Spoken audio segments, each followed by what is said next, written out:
Boa noite. Eu fui incumbido aqui de dar as boas-vindas a todos, agradecer a presença, né? E depois eu vou passar a palavra para a Cris e para o Tarso, que eles vão falar e eu vou ficar ouvindo com vocês. Mas eu posso falar um pouquinho também. Obrigado, né, pela presença de todos. Estão enfrentando a chuva e o trânsito, né, dessa quinta-feira aí complicada, para vir ao lançamento desse livrinho que eu inventei aí, com notas de leitura, né, e de escrita. Eu trouxe aqui o original para mostrar de onde ele veio, né? Ele nasceu nesse caderninho aquaqui. Então, aqui, depois, se vocês querem conferir, estão aqui as notas. Elas vieram, foi daí que surgiu o livrinho.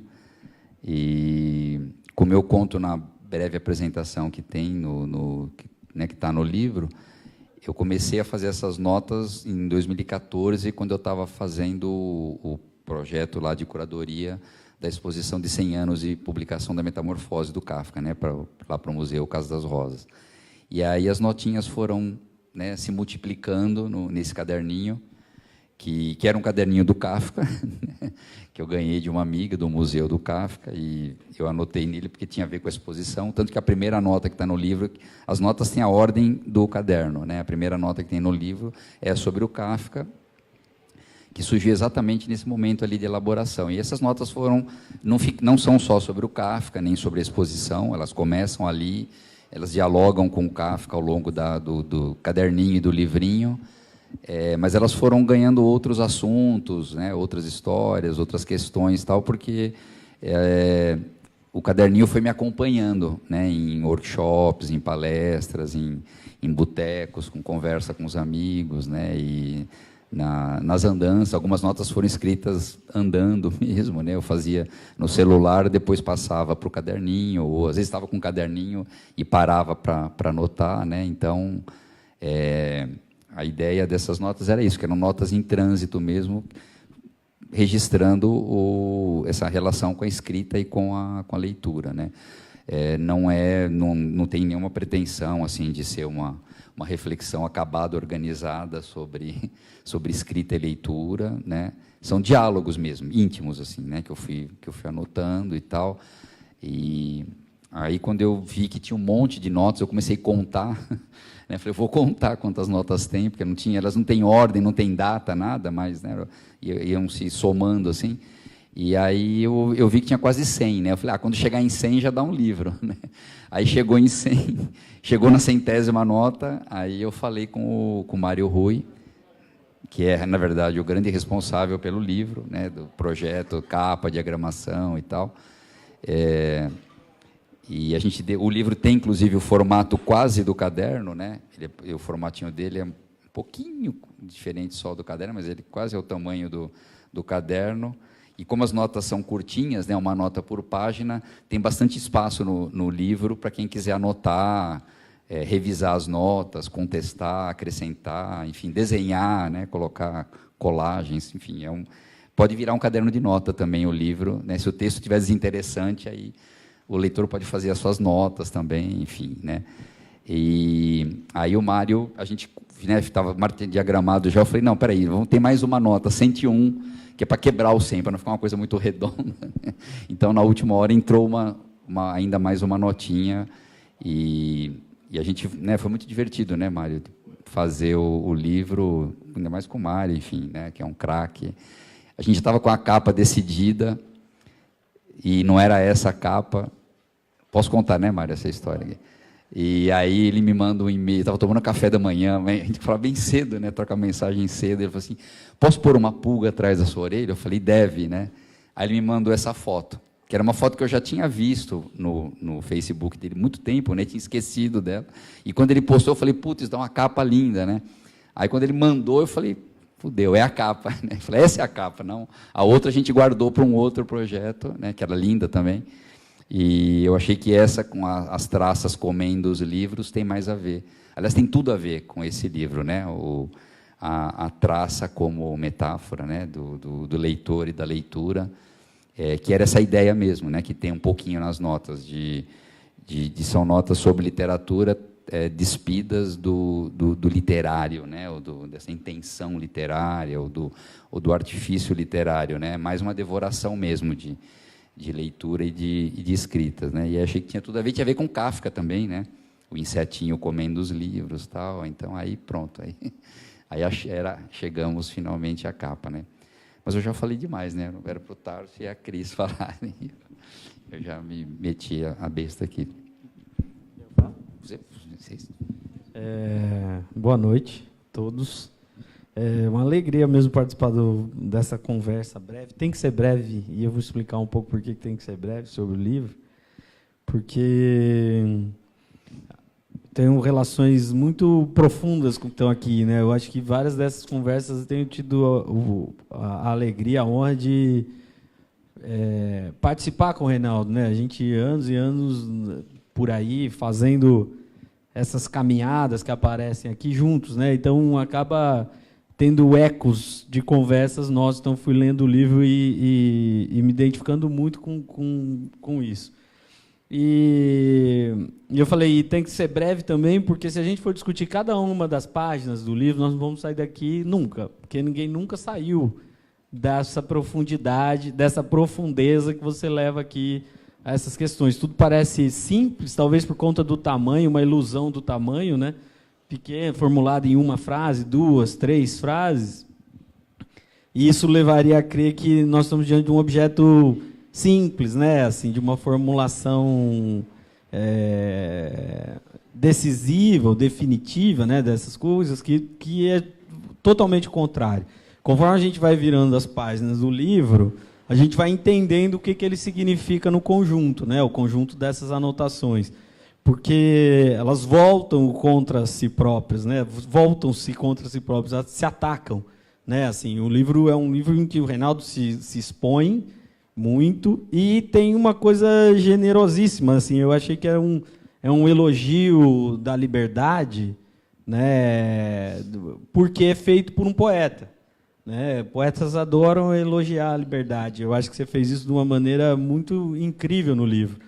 E isso foi espelhado no projeto gráfico do Mário Rui, de uma forma brilhante, né? Assim, há uma dialética entre o dito e o não dito na página, né? Assim, a parte da página que não tem nada escrito, né? Entre o que foi escrito e o que não foi escrito, ela é constitutiva do livro. Eu não consegui escrever nada, eu tenho essa dificuldade, eu tenho uma reverência muito grande com o livro. E acabo não intervindo, mas eu acho que, de fato, pode ser uma caderneta. Mas eu acho que tem mais, assim, está dito no que está em branco. É essa que é a coisa. Não é que precisa que alguém complete, é claro, cada uma dessas formulações convoca o leitor a escrever também, a pensar também sobre o problema, provoca essa reflexão. Mas, ao provocar essa reflexão, não quer dizer que ela precisa ser completada. É uma das impressões que caíram durante a leitura do livro. Eu fui lendo o livro no primeiro momento e disse assim, são fragmentos. Não, até em algum momento você usa essa expressão. Mas não são fragmentos. Não tem nenhum fragmento aqui. Todas as afirmações, as ideias, ou a formulação dessas ideias que aparecem em cada página, elas são completas dentro do que elas propõem a ser. Mais ou menos como um poema se propõe a ser. Eu diria que elas são, com uma palavra que eu não sei se existe, indesenvolvíveis. Né? Elas não podem ser desenvolvidas a partir do que você colocou. Ninguém vai completar. Né? Elas são completas naquilo. O que elas podem é provocar outras reflexões da mesma natureza. Por isso que eu falo essa generosidade do papel em branco. E quanto mais curta a formulação que você encontrou, né, ela é mais abissal.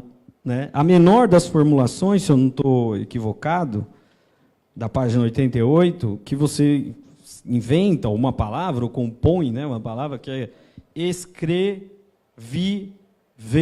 ler, como uma palavra só. Escrever, ler, fundindo escrever, viver, ler, né, essas questões todas que aparecem em vários lugares do livro.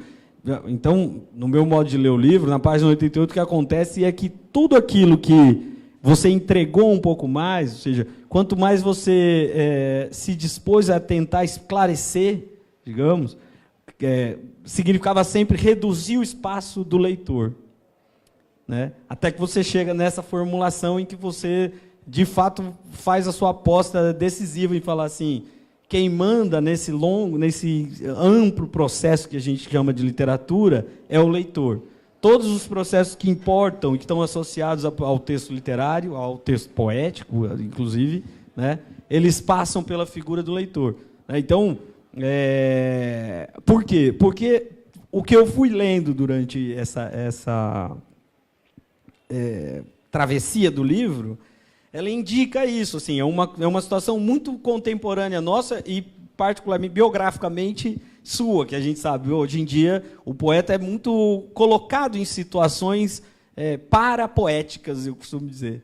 Parapoéticas. Estão ligados com a poesia. Ensinar poesia, ler poesia por aí. Não é simplesmente fazer o poema e alguém cuidar da vida do poema dali para frente, né? E o Reinaldo, mais do que ninguém, tem vivido esses diversos papéis. Então, como crítico, como leitor de poesia, como quem escreve poesia, não só poesia, literatura em geral, como quem divulga poesia, como quem edita poesia, como quem faz... Então, essa ideia de circular, ela aparece no livro.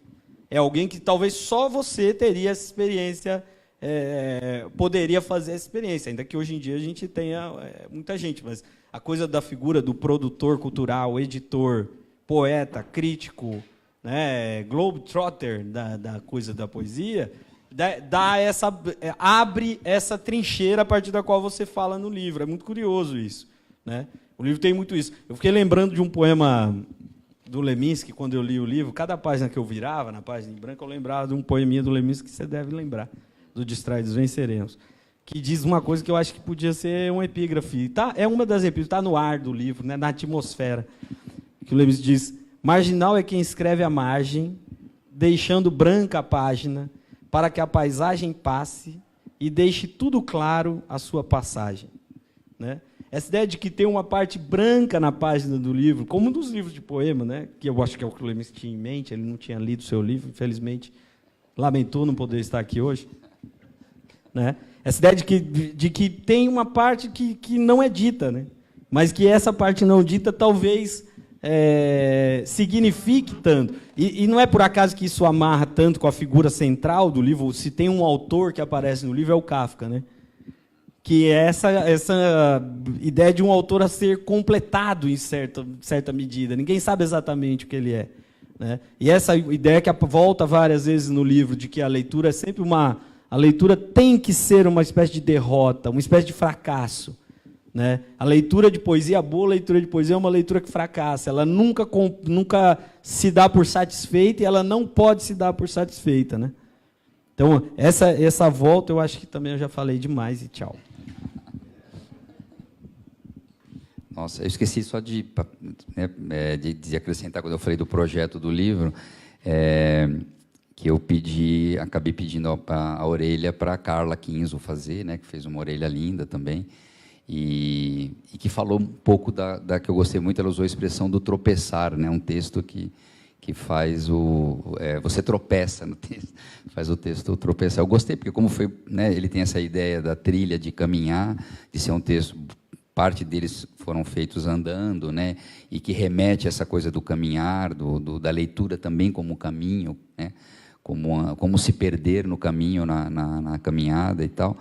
Eu achei muito bonita também essa imagem, né, do tropeço, e, enfim, acho que era que também fazer uma homenagem para a Carla aqui pela orelha. Esse comentário do Tarso, a orelha da Carla, já começa a achar que tem que fazer um livro para corresponder a tudo isso aí.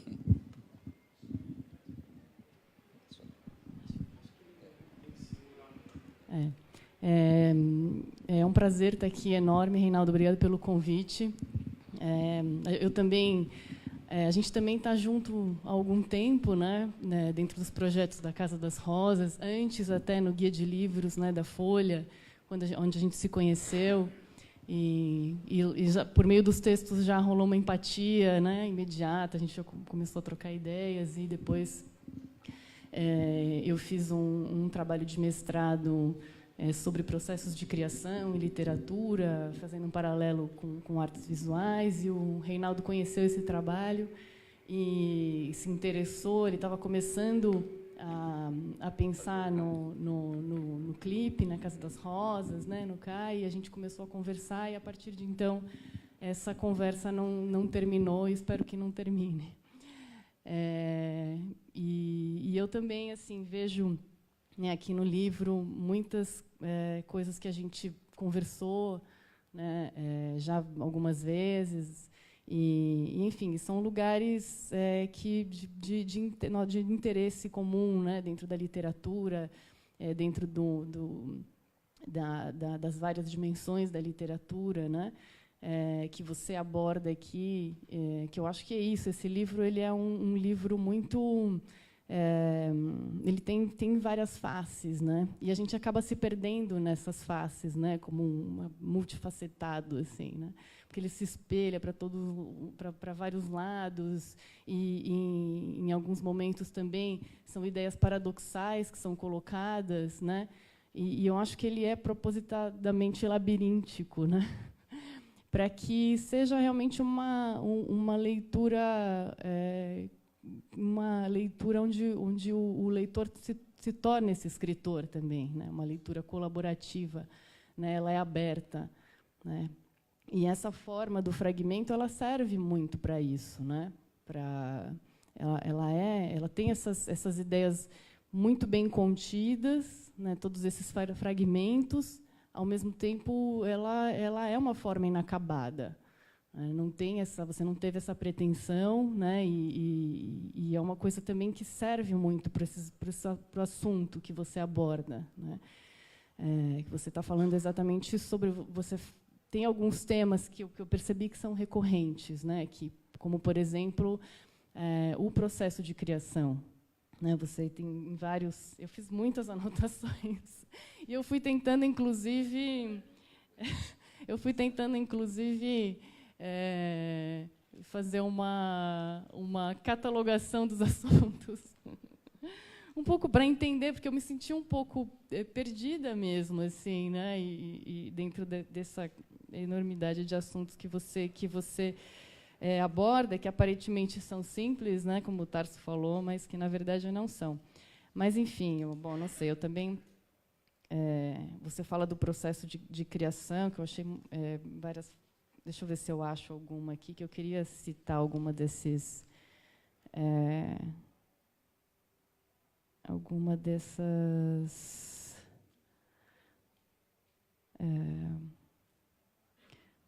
por exemplo, na página 15, mesmo, logo no começo. Escrever parece muito um transe, mas não tem nada de sobrenatural, místico, nenhuma revelação mágica. A literatura, pelo contrário, é a lucidez em transe, ou a lucidez alucinada, como queria Eurídice Fontella.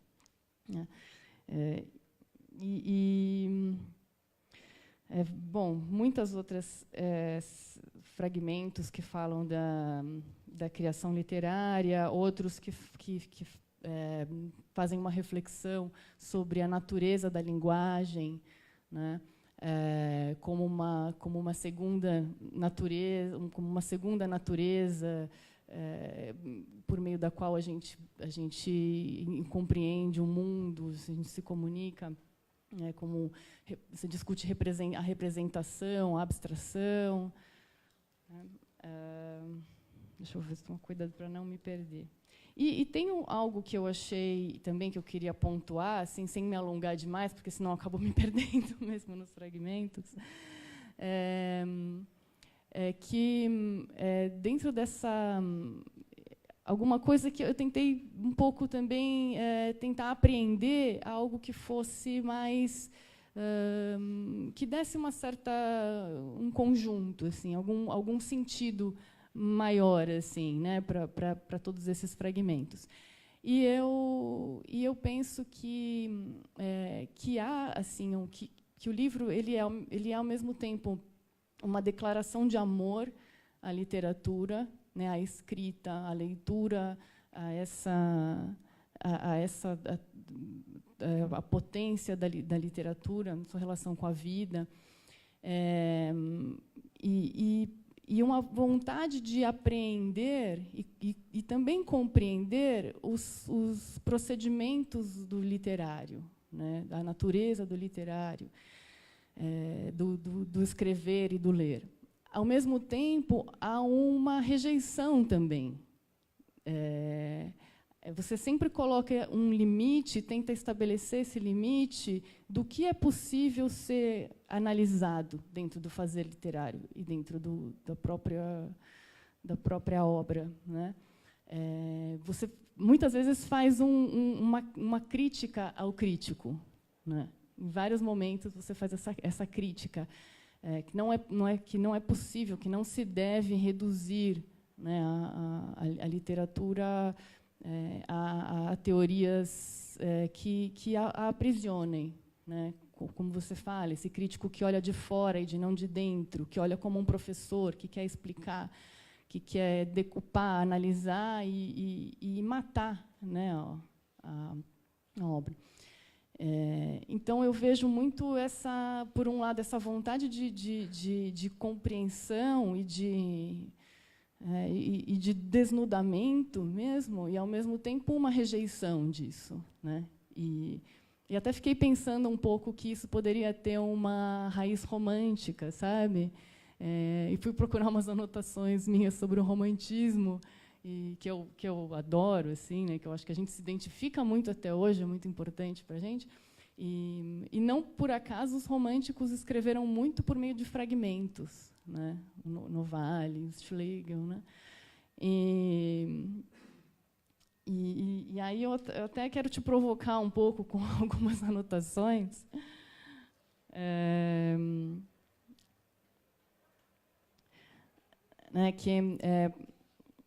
Tem um livro que é A Beleza do Gesto, não sei se você conhece, do Galard, um crítico francês. Ele retoma um estudo do Todorov que elenca algumas características principais, assim, do romantismo, né?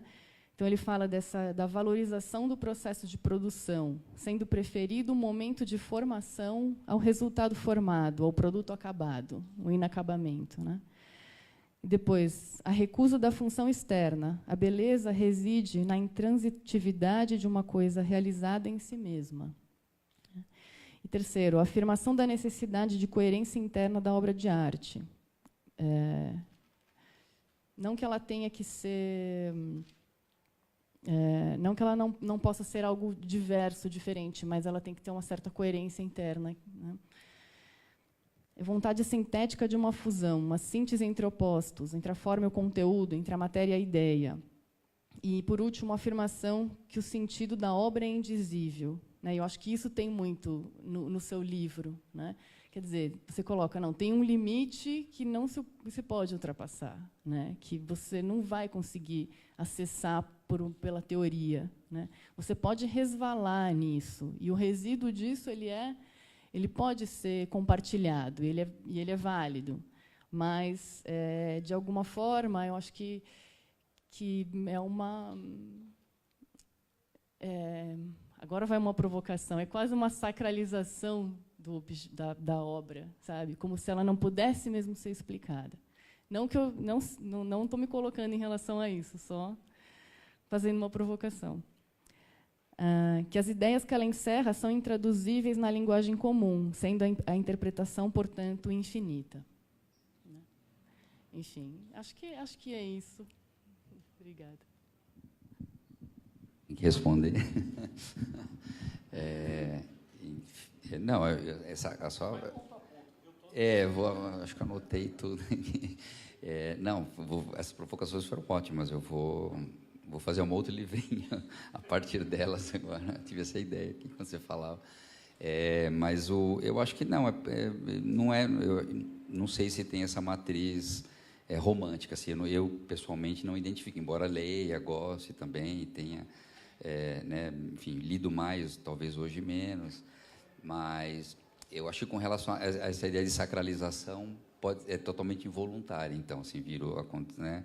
É uma das possibilidades do resíduo que você fala. A gente escreve, eu acho que tudo que a gente escreve e tudo que a gente lê, a gente consegue decodificar, né? Ao longo do tempo, essa decodificação muda também, né? Obviamente. A gente decodifica sempre partes daquilo que está ali, né? E eu gostei da ideia do resíduo, essa ideia é boa, assim, trabalhar. E sempre os resíduos que escapam daquilo que a gente tenta aprender, isso eu falo, acho que um pouco em algumas notas, assim, né, ou de uma forma aqui e ali, assim, esparsa, né. Esses resíduos muitas vezes escapam mesmo, porque, enfim, a gente não consegue, eu acredito, dar conta de tudo, não porque eu vejo a obra como uma coisa absoluta, como um objeto absoluto, ao contrário, né, eu acho que ele é um objeto que ele está sempre mudando conforme você entra. Por isso que é legal, né, aquela coisa do livro de areia do Borges. Né? Toda vez que você entra num poema, se ele for um bom poema, né, quanto melhor ele for, ele sempre vai estar escapando, né? Quando você acha que você conseguiu, né, uma paráfrase, uma explicação, que seja tal, alguma coisa escapa, né? E aí eu suspeito que o que escapa é que é o poético, digamos assim, o que é não uma ideia de sacralidade, são sentidos, né? Possibilidades de sentidos, né? Potência de sentido. Isso não só para a poesia, claro, mas, né? E aí eu fiquei... isso está muito nas notas mesmo, essa encanação com isso, né? De a gente está sempre tentando explicar, e quando você está explicando, você está reduzindo, né? Assim, não tem jeito, mais brilhante ou sofisticada ou ampla, né? O maior o repertório que você use para explicar, você está sempre reduzindo, né? Tem uma coisa que está por trás das... Não virou nota, mas poderia ser uma nota, né? E que vem das oficinas que eu dou, de cursos, tal. Toda vez que eu ouço alguém perguntando assim, o que o poema quis dizer, né, o que o poeta ou a poeta quis dizer, tal, eu falei, pronto, acabou de matar a poesia, né? A poesia morre. Toda vez que eu ouço que alguém pergunta, isso poderia ser uma nota que não está. Essa nota não está no livrinho, né? Mas toda vez que alguém assim pergunta o que o poema quis dizer, eu fico muito encanado com essa pergunta, né? Eu falo, pronto, matou, né? A poesia não morreu já, não está aí, né? E esse é um pouco do fracasso que eu acho que o Tarso comentou. Não que não seja explicável, sempre é explicável, tudo é explicável, né? Até o inexplicável é explicável, tudo é explicável, a gente pode explicar, e tudo é passível de sempre explicações e tal. Mas o que eu acho divertido é justamente o que foge, né? Aquele que você fica suspeitando que pode ter uma coisinha a mais ali, ou que você deixou escapar, ou que você não viu, né? Ou que uma outra pessoa viu e falou, olha, mas eu vi isso aqui no poema. Você fala, puta, não tinha visto isso, né? Falei, puxa, que legal, estava ali também, né? E eu acho que essa nota que você falou de como falar, e tem que ter muito a ver com a coisa da crítica, né? De fazer a crítica. Isso é uma ideia que eu acho que passa mesmo em tudo, né? Porque eu faço essa distinção. Acho que o crítico que eu acho que é interessante, ou a crítica que é interessante, é que olha de dentro do texto, como o escritor, né? Com o olhar do escritor, o olhar do poeta, diferente da crítica que olha de fora como um objeto, né? de estudo, do que a imagem do professor que eu usei, né? Que não é negativo, não tem nada contra, né, professor, nem pelo contrário.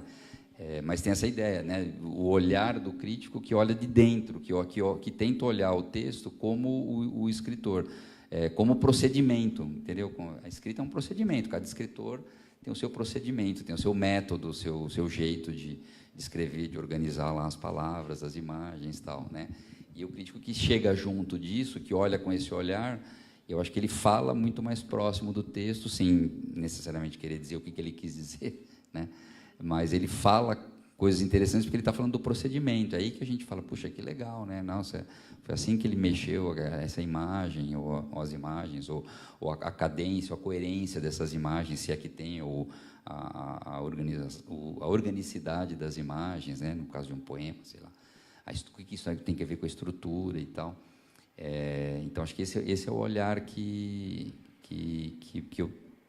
eu acho que as notas procuram, né? Ter um olhar de quem lê porque curte, não porque quer mostrar que sabe, né? Ler, ou porque entende, porque sacou. Olha, pessoal, eu saquei esse poema, eu saquei esse autor e vou aqui, né, mostrar como eu saquei e tal.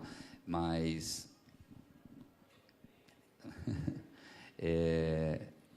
comunicação de sinais aqui com o Bressani ali. Uma coisa do que a Cris falou, e você também do livro, que me chama a atenção, assim,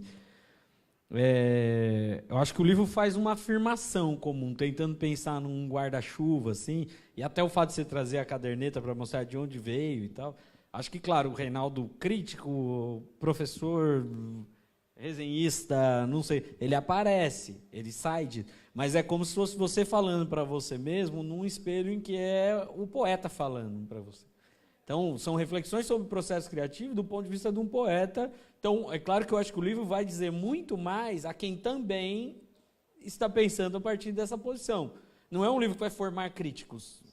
Não é um livro que vai... Não, vai ajudar a pensar. Então, eu acho que o traço comum do conjunto aí dessas notas é a ideia da irredutibilidade do texto como obra de arte a outra linguagem. Isso aparece em todos os textos. Né? Assim, olha, você pode dizer 1000 vezes o significado de determinado poema, de determinado romance, ou como de outras obras artísticas, mas, no limite, só ela diz, daquela maneira, aquilo que precisa ser dito. O que ela quer dizer? Aquilo que ela diz. Aquilo que o leitor vai encontrar, que quem vai chegar perto dela vai sentir. Então, tem esse limite. Eu lembrei de uma coisa agora, vocês falando, o Evandro Afonso Ferreira falava uma coisa engraçada, que ele ia dar palestra, não sei o que, e perguntava sobre os livros dele, ele falava assim, mas eu não sou ornitólogo, eu sou passarinho. Né?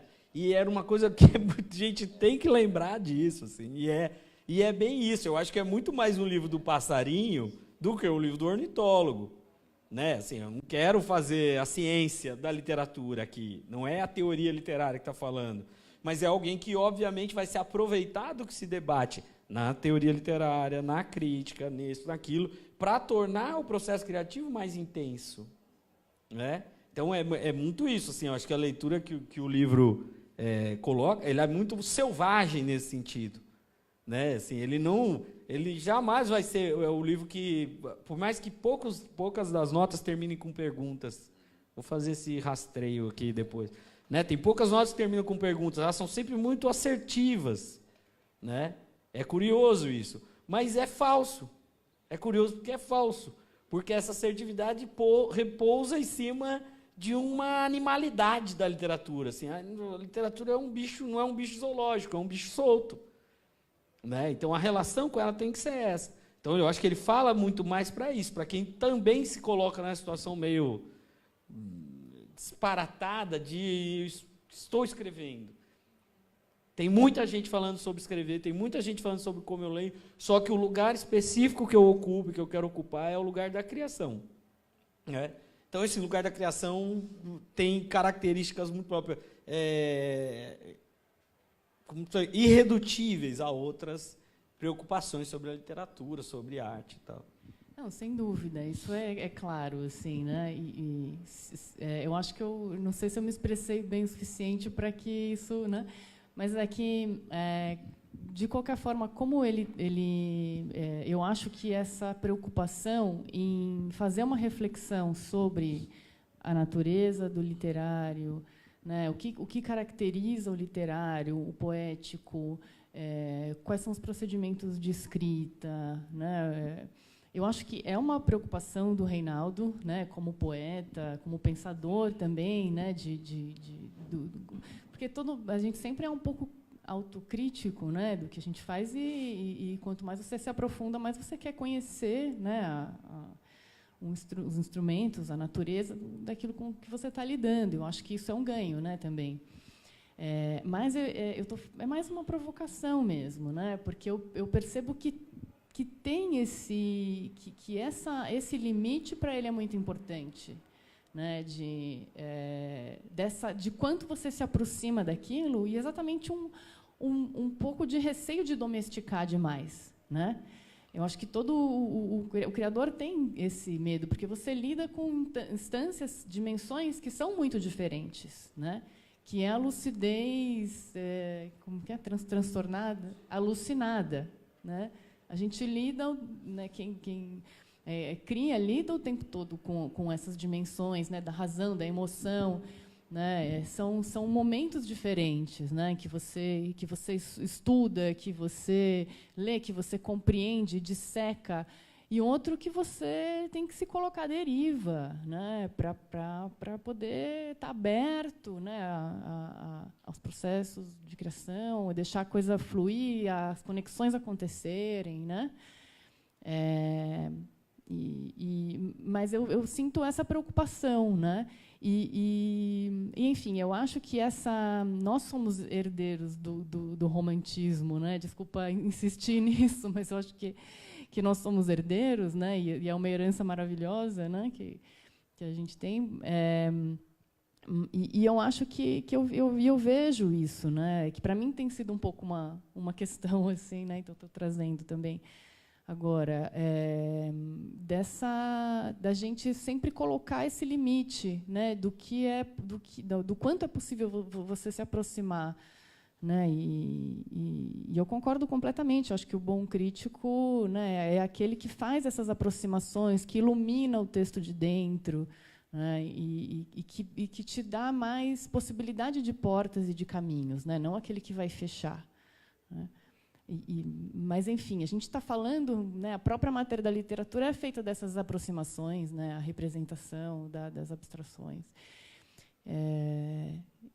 Enfim, foi mais uma provocação mesmo, assim, né, porque, de qualquer modo, tem uma outra questão que eu acho que manter o mistério é importante, né?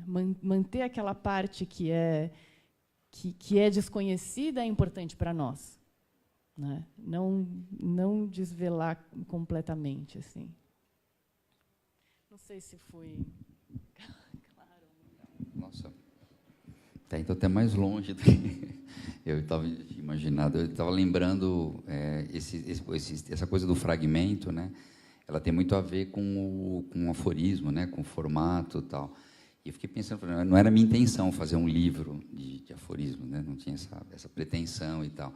Aí eu estava lembrando da nossa conversa, né, Júlio, há algumas semanas lá na Casa das Rosas, no Viva a Voz, com o Nuno Ramos, né?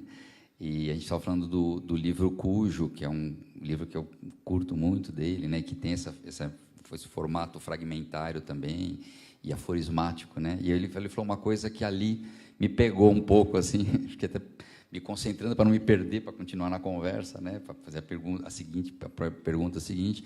Que ele falou que o Cujo, quando ele escreveu, que ele é um livro que ele gosta até, né, bastante e tal, que tinha muito essa coisa do aforismo ali, né, no formato, por trás do formato do livro e tal. E que aí, no próximo, ele quis mudar, né, ele quis sair desse formato um pouco, ele achava que o aforismo tem uma certa coisa narcisista, né? Aí eu falei, puxa, eu fiquei com essa história na cabeça, né, e repensando isso, né, e essa coisa que o Carlos falou de alguns textos de serem mais afirmativos e tal. Tem essa coisa meio narcisista, né? E que eu tinha medo danado quando eu estava fazendo essas notas, né? Quando estava fazendo as notas, não, porque você está fazendo as notas no caderninho, é só para você mesmo, pode morrer ali e acabou, né? Mas quando comecei a pensar em transformar em livro, né? Fiz a pretensão de passar a notinha para lá, aí deu essa preocupação. Falei, puxa, será que o fato de ser pequeno e assertivo não vai parecer que eu estou despejando regra, né? Que eu estou querendo, olha, pessoal, trago verdades, né? Puta, não é, aí não, né? Não é essa, é o contrário disso, né? Mas aí eu acho que o projeto ajuda a desmontar um pouco isso. Eu acho que ajuda a desmontar, né? Essa coisa do branco, do isolamento, dos fragmentos, tal, ajuda. Mas eu acho que uma coisa que você falou que me salvou, assim, né? De sair correndo aqui para fazer análise e tal, e abandonar o projeto do livro. Essa caneta de presente. Tá bom. Você gostou? Eu comprei especialmente para autografar. Olha aí, tem um narcisismo aí, né? Escolhi com uma caneta especial para... Estava guardada lá para o autógrafo, né? Mas o que você falou da coisa de que é assertivo, mas é enganoso, né? Porque eu acho que isso realmente, e a coisa do labiríntico, né? Do se perder, eu acho que isso salva um pouco o trauma do possível narcisismo, né? Porque, na verdade, eu estou enganando, né? Já que você levantou a bola, eu vou confessar. Essas afirmações são muito enganação no sentido de que elas são anti-afirmações, né? Depois vocês corrijam, né, quem for ler, se tem isso mesmo. Porque são afirmações que elas são dúvidas, na verdade, disfarçadas de notas, né? Eu também não sei quantas interrogações tem, não contei, mas acho que o próximo vai ser só de perguntas, então vou fazer um só de perguntas, assim, porque, na verdade, o que eu quis trazer para a nota, e com esse formato de nota, e acho que está um pouco na epígrafe do Kafka, né, que eu escolhi. Na verdade, eu acho que, no fundo tem uma grande hesitação, né? A escrita é uma hesitação. O poeta, o escritor, tal, é uma hesitação, não tem certeza nenhuma quando está fazendo, né? Pelo menos os mais legais, né? Aqueles que a gente vai ler o resto da vai ler a vida inteira, só aqueles que a gente vai carregar essa hesitação e vai transformar essa hesitação em novas hesitações, vai dar outras interrogações para ela, né? Os textos, as escritas que já são muito categóricas, afirmativas, puta, acabou, né? Você lê a primeira vez, a primeira frase e não quer ler mais e tal, não te traz mais coisas, né? Então, eu acho que eu tentei que essas notas trabalhassem com essa hesitação, por isso talvez que eu tenha escolhido essa epígrafe, né, que é um aforismo do Kafka, né? Esse sim, o do Kafka realmente que era um craque nisso, né, entre outras coisas, assim, porque são aforismos que não afirmam absolutamente nada, né? Afirmam desafirmando, né? Ou afirmam desconstruindo a ideia de qualquer possibilidade de afirmação, né? Ele começa uma coisa, você acha que vamos ter uma grande ideia aqui, né? Tipo autoajuda, assim, para colocar na camiseta, colocar no caderninho, no diário e tal. Aí, quando chega no final da frase, fala, puta, ele desmontou tudo que ele começou, né? Ele desconstruiu o que ele começou, o que parecia que ele ia construir, na verdade, no final da frase, ele já desconstruiu tudo, né? E fica a hesitação, fica essa pausa, né? Que é justamente o espaço em branco aí que o Mário Rui deixou para a gente, né, preencher com outras hesitações, na verdade. Mas fala, Tiago. Por favor. Eu li 15% do seu livro enquanto vocês estavam conversando. 15, 20. E enquanto vocês falavam, assim, me vinha uma impressão muito forte, porque a gente se conhece, né? Então, quando eu abro o livro e começo a ler, eu te escuto também. E é muito forte isso. E é muito bacana. Quando a gente está lendo um livro, a gente grifa certas passagens de um livro. Eu não sei se já aconteceu com vocês de se sentir pela parte que você não grifou, sabe? De olhar e falar, puxa vida, agora eu vou destacar essa parte e as outras partes, né? Claro que eu posso reler, mas quando eu destaco um excerto de um livro, eu vou dar volume para aquela citação, né? E aí eu passo o olho na orelha da ideia da escrita como caminhada e da escrita como um devaneio da caminhada, e quase que me vem essa imagem de uma caminhada que é um fluxo de pensamento. Você está andando, você está pensando, e, ao mesmo tempo que você está pensando, você está lendo, porque a gente lê o pensamento também. E algumas coisas emergem, e você fala, nossa, deixa eu grifar isso, né? E isso vira algo que não é exatamente o excerto, mas é algo que emerge, e que você fala, nossa, peraí, isso aqui tem se configurou alguma coisa, e que é o que você falou, não é uma máxima, né? Não, é o que se pode dizer, né? Algo é quase... E aí o projeto gráfico é uma doideira, porque essa imagem é muito isso, você andando e recortando, é muito projeto do leitor, do escritor como leitor de algum livro, do qual 95% vai ficar escondido, né? Só que o projeto gráfico coloca esses trechos em cima, é quase como se fosse um livro de citações ou de excertos, ou do que se pode dizer na parte superior. Quando você falou, se você não gostar, você escreve embaixo, de uma forma até meio despretensiosa, mas é quase como se fosse esse o convite. Falou, olha, esse é um livro de páginas em branco, encabeçadas por perguntas, né? Ou, enfim, né? Enfim, é um pouco esse... Não, achei muito legal. Estou muito entusiasmado.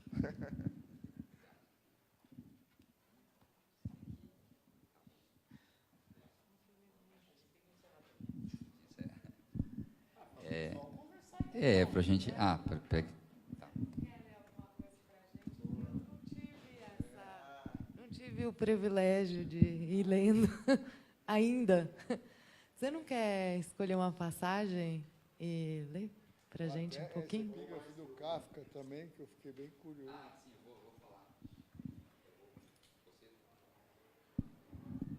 vou falar. A epígrafe do Kafka, né, a epígrafe do livro, que é do Kafka, diz assim: existe um objetivo, mas não há caminho. O que nós chamamos caminho é hesitação.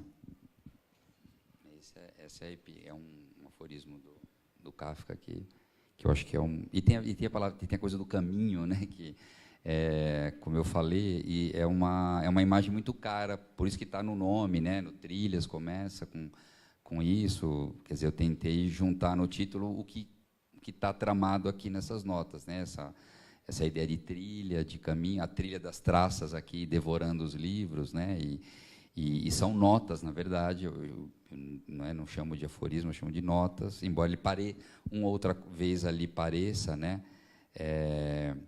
mas assim, tem uma viagem que é minha, que está por trás dessas notas, que é essa ideia de que a leitura, de certa forma, é uma parceria do leitor com o escritor, né? Assim, eu não acho que o leitor, como eu me vejo, né, como leitor, tal, até tem uma notinha que fala um pouco disso, que tem a leitura passiva, né, tem até uma distinção que o Lewis faz, que é muito legal, né, o C.S. Lewis, que ele diz que tem os livros que a gente lê para absorver e se encantar com a trama, tal, aí quando acaba você quer um outro, e quer um outro, e quer um outro, e quer aquela leitura, é uma leitura passiva essa.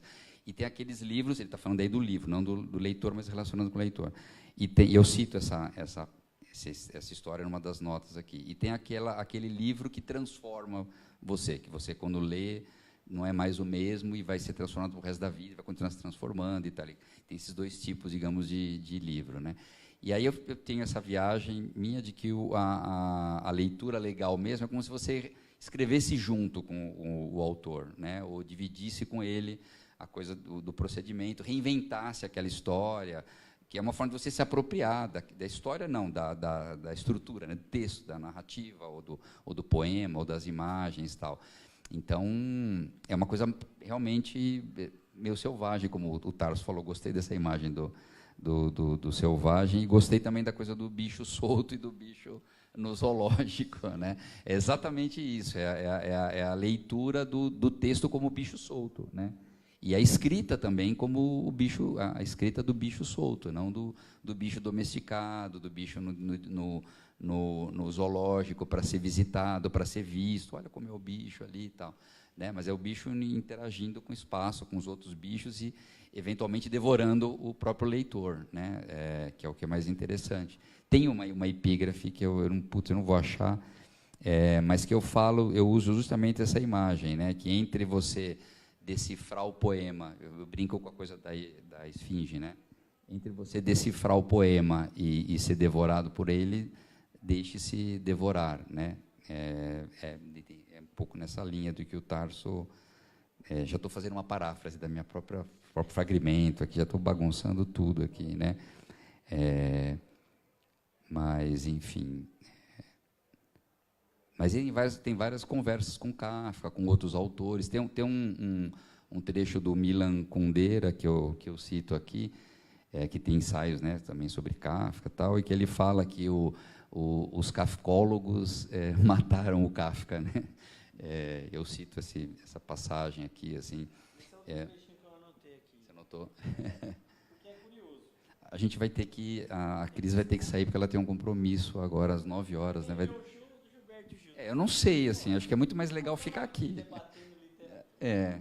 Gilberto Gil, não sei por que você quer ver o Gilberto Gil. Não, uma coisa rápida, que você anotou eu tinha anotado isso, né? Essa frase do Milan Kundera que está na página, acho. Deixa eu ver aqui qual que é. 79. Aí diz o seguinte: foi esforçando-se para decifrá-lo que os kafkólogos mataram Kafka. Eu falei, aí é outro tipo de provocação do livro, porque o seu próprio livro é uma demonstração de que não mataram o Kafka.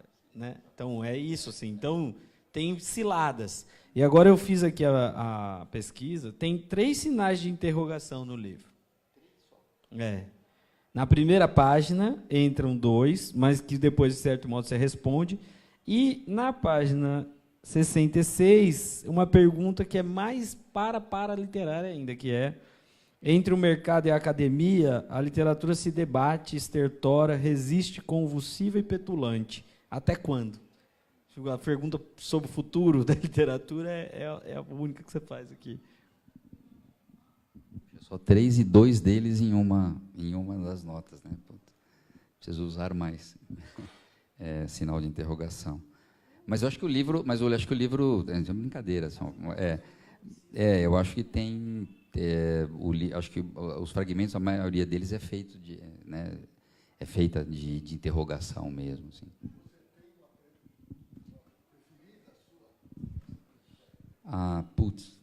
Não sei. A gente não sei como é que a gente escolheu. Você que escolheu, né, Mário, da quarta capa? Você tinha, era do Graciliano? Eu que mudei? Devia ter deixado do Graciliano. Você está com a do Graciliano?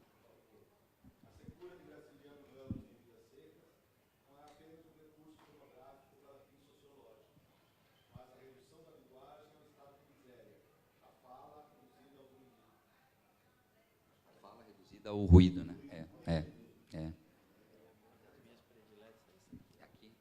Bom, então eu vou ler uma das prediletas do Tarso. Isso é o livro, o leitor que está fazendo a intervenção, né? Escrita e leitura são acontecimentos. Como tal, estão enraizadas no presente, como todo gesto, movimento, ato. Quando a leitura não recupera ou reinstaura esse acontecimento da escrita como movimento, falha grosseiramente.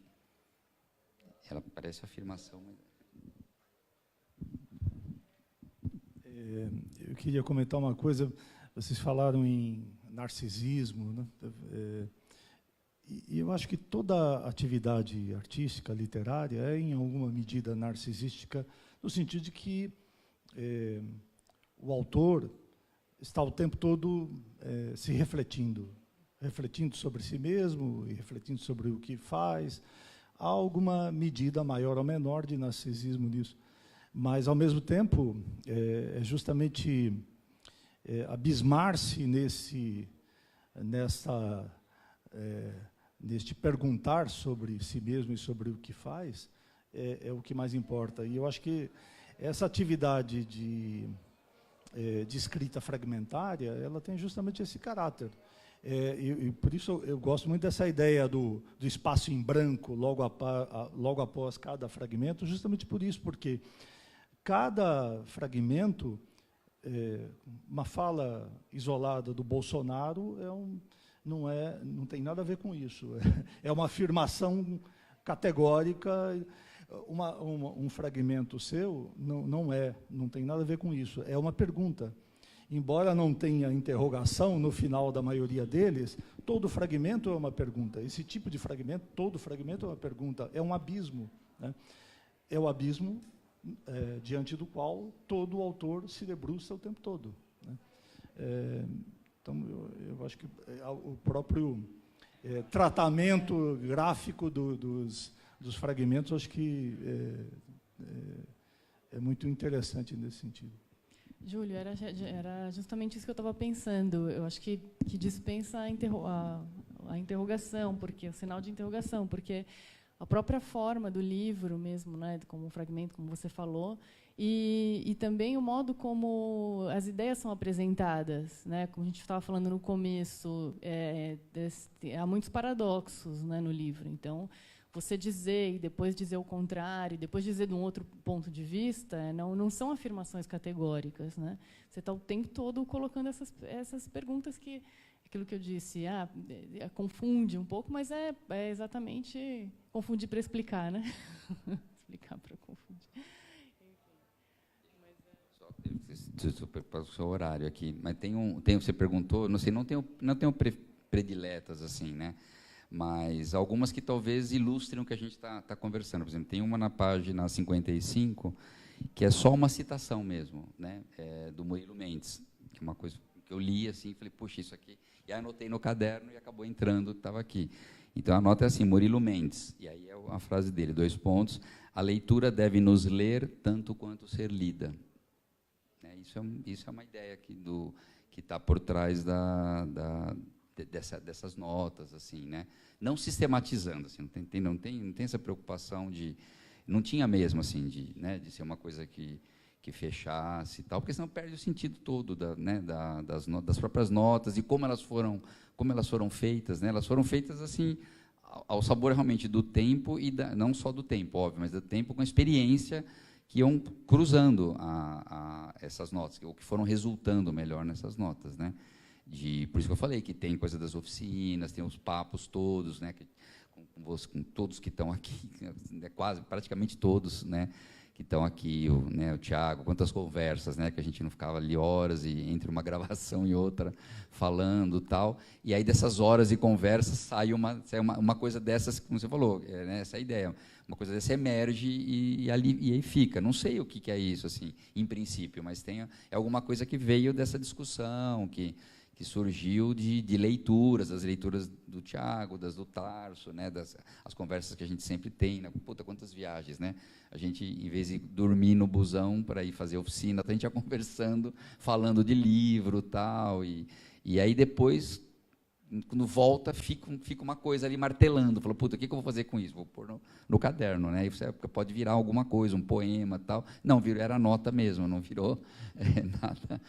Alguns viram poema, alguns viram, né, enfim, artigo, você aproveita numa resenha às vezes, né, tal, ou numa aula, enfim. Mas às vezes é a nota mesmo, a ideia disso é que fossem notas mesmo, né, que na verdade são provocações para mim mesmo essas notas, né, e aí eu acho que, sei lá, eu inventei essa história, achei que podia ser interessante compartilhar. É melhor a gente encerrar. Só avisar, tem uma cachaçinha, se ainda não acabaram ali, tem uma cachaçinha cortesia, e se alguém quiser cerveja, aí é que tem que comprar aqui no espaço mesmo. Agora tem a parte da previsão do futuro que eu vou fazer, porque eu acho que isso aqui vai infernizar a sua vida a partir de hoje. Todo lugar que você chegar agora, você gira o estado, dando palestra e tal, você vai chegar com um livro, as pessoas vão ler e vão abrir uma página e perguntar, mas você acha mesmo que não sei o quê, não sei o quê? Você vai ter que responder essas perguntas milhões de vezes por aí. Mas aí eu vou responder torto como as notas também. Pode responder torto também. Uma nota torta pede uma resposta, né, mais torta ainda. Mas, enfim, era isso. Era um bate-papo para a gente conversar um pouco, para não ficar só, né, na coisa do autógrafo. Enfim, a conversa, como a Cris falou, continua, não vai terminar, e nem as atividades. Obrigadíssimo, Cris. Espero que o show do Gil seja tão bom quanto a nossa conversa, né? Melhor não vai ser, mas vai ser tão bom quanto a nossa conversa, né? A gente quase ia no lugar dela, né? Se ela quisesse, a gente se ofereceu até para ir no lugar dela no show do Gil, mas não colou a ideia. Obrigado, Tarso, né, por mais essa conversa, e obrigado vocês pela paciência e pela presença.